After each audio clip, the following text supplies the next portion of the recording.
Dado un perfil de la pieza, tenemos un cuadrado que nos dicen que corresponde a la vista en perfil de un cubo. Y tenemos un cono que viene todo por aquí.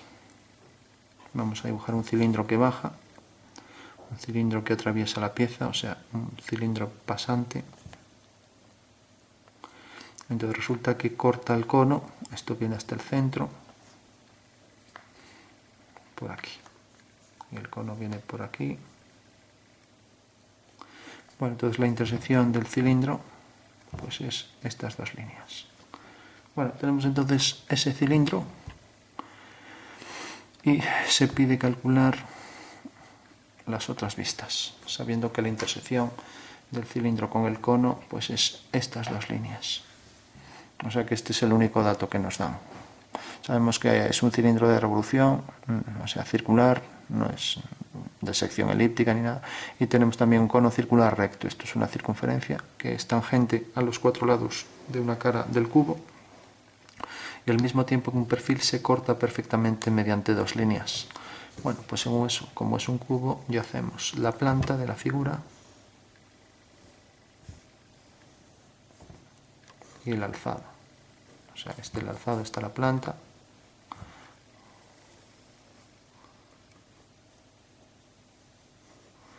La separación ahí de los planos de proyección. Tenemos planta y alzado. Y ahora representamos, proyectamos este punto. El cilindro pues tiene este diámetro, ya lo marcamos aquí. Lógicamente este vértice cae aquí y para que la intersección sean esas dos curvas que van a ser elipses, pues necesariamente es tangente a esta circunferencia. Bueno, y aquí arriba pues tenemos, esto baja y es una elipse que viene de aquí a aquí. Proyectamos esos puntos, lo mismo proyectamos esto, es el eje mayor de esa elipse, ya la podemos dibujar. Mientras que aquí proyectamos la otra elipse, viene desde aquí hasta aquí. La otra elipse, bueno, venía desde aquí. Y ahora baja el cilindro tangente a esas dos elipses. Y por último, esto entra así y ahora tenemos aquí el cono, la base del cono, que es una circunferencia tangente a los cuatro lados de la figura.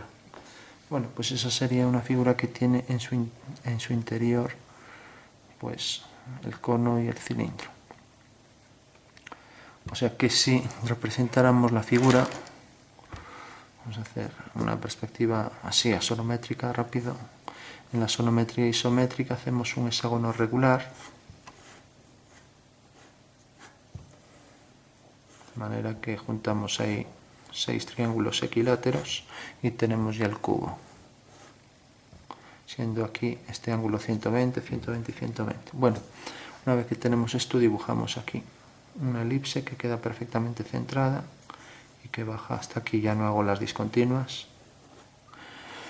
Y por último tenemos aquí, por ejemplo, la circunferencia del cono, que es otra elipse que es tangente en los puntos medios y que, como vemos, atraviesa el cilindro. Si marcamos aquí el centro, intersección de los dos diámetros conjugados, seguimos la dirección del eje. Por estar en isométrica, el vértice va a quedar sobre esta línea. Bueno, quiere decir, las dos es proyectado sobre esa línea, pero no está en esa línea. Bueno, hacemos las tangentes a la elipse, que es la circunferencia en el espacio, y ahora tenemos que esto corta aquí arriba según esta curva y corta aquí abajo según esta curva. Bueno, debe ser una curva tal que aquí lo que nos queda pues será esto y esto. Entonces tenemos todo discontinuo porque está en el interior, esta curva elíptica, esta otra. Son curvas que realmente existen. De aquí sale el cilindro, baja, discontinuo todo, continúa aquí hasta el vértice y ahora sube y esto es lo que es continuo. se puede dar el caso de que se vea aquí parte de ese hueco. Por supuesto continuo, porque ya está en la parte anterior. Tenemos también aquí las caras perfectamente visibles con sus aristas continuas. Y ahora discontinúa la elipse tangente a los 4 lados junto con las aristas. Bueno, una vez que tenemos esto ya solo falta hacer las líneas estas que van hasta el vértice y que son tangentes a las elipses. Tangente a las dos elipses y tangente también aquí a las dos elipses. Bueno, esa es la figura, no es que se entienda mucho, es una figura que no es muy intuitiva. Si por ejemplo hiciéramos una perspectiva caballera, podríamos hacerlo por ejemplo bajo otro punto de vista, imaginando, o vamos a hacer por ejemplo según esta proyección. Entonces tenemos una caballera porque una cara aparece en verdadera forma, tal y como es. Dibujamos la circunferencia tangente, ahora la estamos viendo desde este lado, para poder ver un poco el interior. Entonces, vamos a dibujar aquí la elipse. Aquí, como tendríamos que hacer el cuadrilátero donde se inscribe, el eje de la elipse sale oblicuo, ya que en la caballera es una proyección oblicua. Entonces tenemos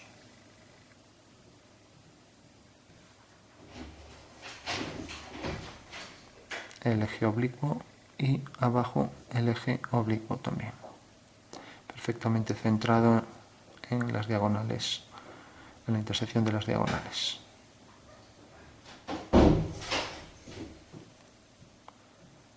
Dibujamos aquí el cilindro, esto sería discontinuo todo. Bueno, y ahora tenemos el cono. El cono es tal que desde el centro de la circunferencia sigue esta dirección y atraviesa el cilindro. Por tanto, en la intersección decíamos que cortaba el cilindro ahí según una circunferencia. Esa circunferencia es una curva que pertenece al cilindro y pertenece también al cono, o sea que va a ser tangente al cono y va a ser tangente al cilindro. Pero luego hay otra curva que también es aquí, tangente, vamos a ponerla aquí, que es la parte superior del cono, intersección del cono, que es este, y del cilindro, o sea que tenemos esta curva y tenemos esta. Con lo cual ahí aparecen varias líneas continuas que se ven en el interior. Se vería aquí esto y se vería aquí esto.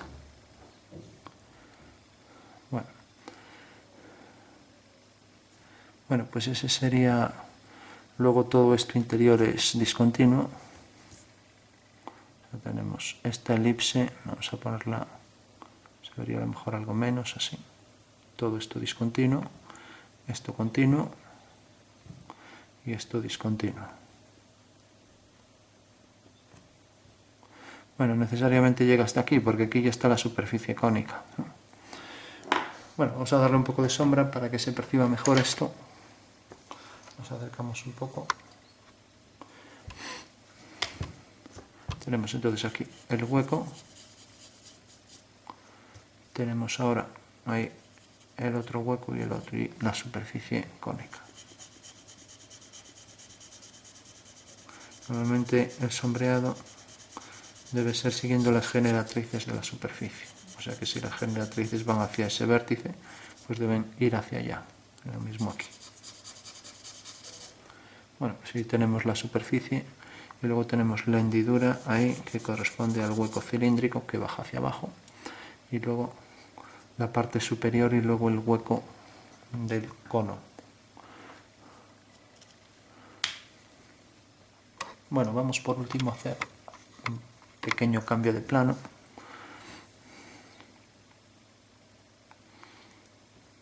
Aquí se pueden hacer muchos interesantes. Vamos a hacer, por ejemplo, un plano que sea, esto es la continuación de esta arista y esta lo es de esta, ya que es el cono. Un plano que siga esta dirección. O sea, hago una perpendicular, tengo ahí nueva línea de tierra y lo que hay es que proyectar sobre este plano ese cubo. Entonces proyecto, cojo esta arista, la coloco aquí y ahora cojo la altura, la coloco aquí y proyecto esto. Bueno, tengo ahí ya proyectado el cubo. Sería esta proyección. Quiero que sea tangente. Vamos a hacer también, bueno, la circunferencia tangente en estos dos puntos aquí. Podríamos calcular los puntos de la elipse. Pues por ejemplo vamos a calcular algún punto, hacemos esta línea, hacemos esta, y ahora por ejemplo cojo el punto medio, lo uno con este, y ahora uno este punto con este. Vamos ahí un punto de la elipse. Luego su simétrico respecto a este eje, su simétrico respecto a este y su simétrico respecto a este eje. Bueno, tenemos ahí ya la elipse. Y ahora tenemos que en realidad esta elipse viene desde aquí, la proyecto hasta aquí. Entonces es una elipse que viene desde aquí exactamente hasta este punto. Entonces ya la marco. Luego tenemos el grosor del cilindro, es este diámetro. Pues necesariamente este diámetro, centro aquí la circunferencia, que lógicamente me va a dar el diámetro del eje menor de esa elipse. Y por último, igual que proyecte esta elipse, pues me queda esta. Nos fijamos que no coincide con esta dirección, sino que se ve un poco y se proyecta exactamente hasta aquí. Por tanto, la elipse tendrá el mismo grosor, el mismo tamaño, diámetro menor de la elipse que esta. O sea que va a sobrepasar a esta, va a cortar a esta y entonces ya tendríamos aquí un discontinuo en la cara de atrás centrada esta circunferencia. Y ahora hacemos las tangentes comunes a las elipses y a esa circunferencia. Bueno, estaría ya completo. Se vería aquí continuo esto porque es el agujero.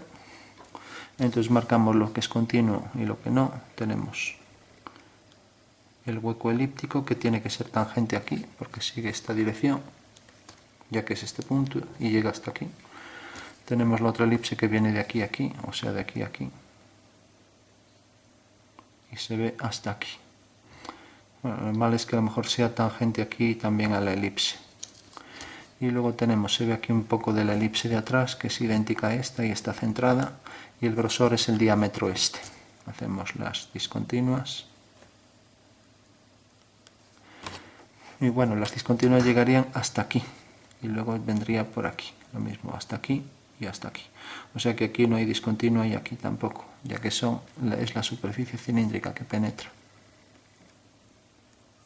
Y ahora tenemos ahí la elipse.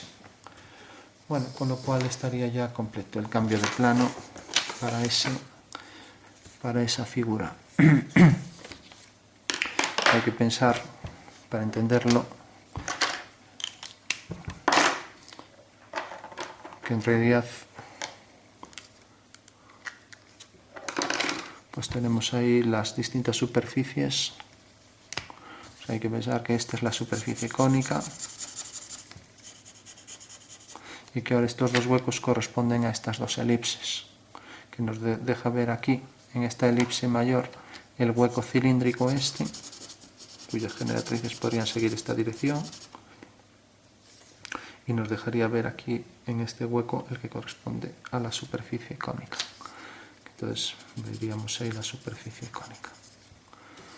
Luego tenemos aquí la superficie cilíndrica, podemos hacer sombreado de generatrices y luego podemos diferenciar, por ejemplo, hacer esto más oscuro y esta cara ponerla más oscura.